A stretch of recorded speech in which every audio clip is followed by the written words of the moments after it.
Скажите, пожалуйста, вот ваш нынешний приезд в Донецк, с чем вы приехали, с какой целью? Ну, цель одна и та же – это помощь нашим ребятам, это помощь населению. Создан штаб, единый штаб в Республике Абхазия по сбору и отправке гуманитарной помощи. Мы, конечно, не МЧС, у нас нет возможности привозить фурами. В основном доставляем эту помощь минивенами, но работаем мы уже 8 лет и по надобности доставляем помощь активно людям. Людям, в том числе и вновь созданному подразделению «Пятнашка». Это подразделение, в нем очень много наших ребят, наших друзей, наших братьев. Поэтому, то есть, то, что касается еды, питья и всего остального, это мы везем в подразделение. А вещи, в основном вещи новые, это уже раздается людям. Вот через Оксану Евгеньевну Грубальскую, представитель нашего фонда на территории ДНР.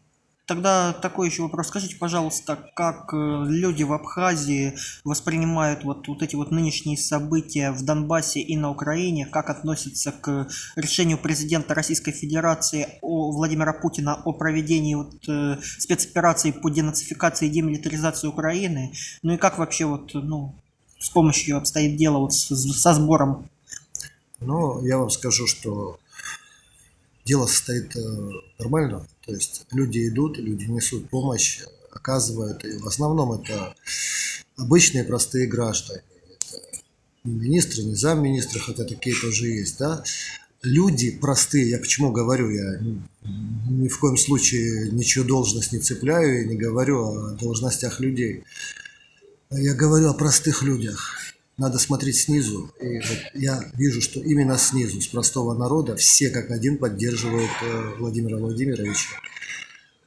Наша организация, это 8 организаций Республики Абхазия, первыми поддержали, значит, Владимира Владимировича Путина. Были наши заявления. Это фонд батальона «Горец», фонд развития взаимоотношений, русская община Абхазии, казачьи организации. Мы поддерживали, поддерживаем и будем поддерживать политику Владимира Путина в отношении так называемой нынешней Украины, фашистской Украины.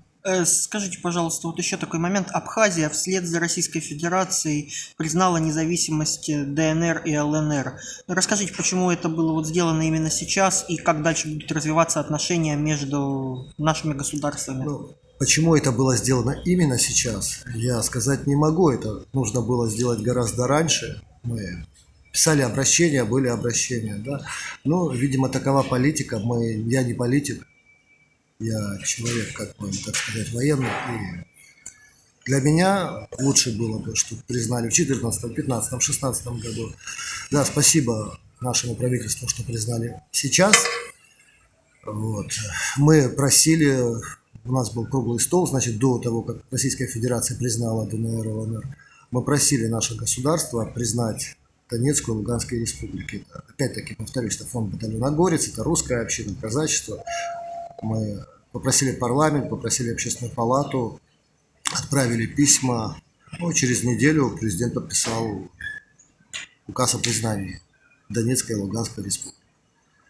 Не знаю, с чем связано это подписание. Не думаю, что от того письма отталкивались, которое мы отправили, но мы как общественность отправили письмо. Ну, каким вы видите вот дальнейшее развитие отношений между Абхазией и Донецкой Народной Республикой? Ну, мы развиваем отношения с 2014 года. Я скажу в частности о наших организациях. То есть мы вместе мы помогаем Донецкой республике. Мы проводим круглые столы неоднократно. Мы не приспосабливаемся под время. Есть ряд организаций в Абхазии, которые, ох, какие мы хорошие, типа мы провели русский мир, там столы и так далее. Столы надо было раньше проводить, нужно было присоединяться к нам. Если вы смотрели мое интервью, где я говорю, давайте отбросим все распри и будем вместе помогать нашему русскому миру, но нет. Людям важно помахать флажками.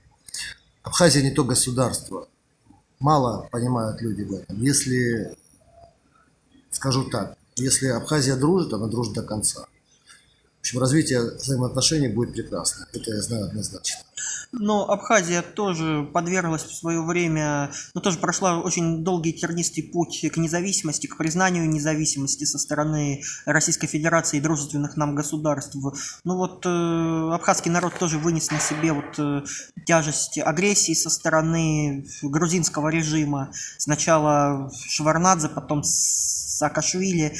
Вот как вот эти вот параллели между Абхазией и Донбассом?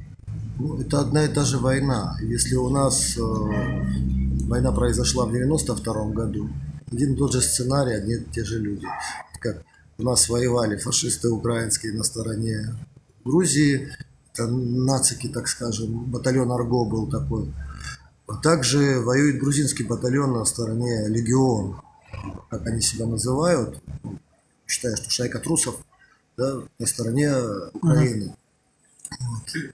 Это один и тот же хозяин, одна и та же рука, один и тот же план.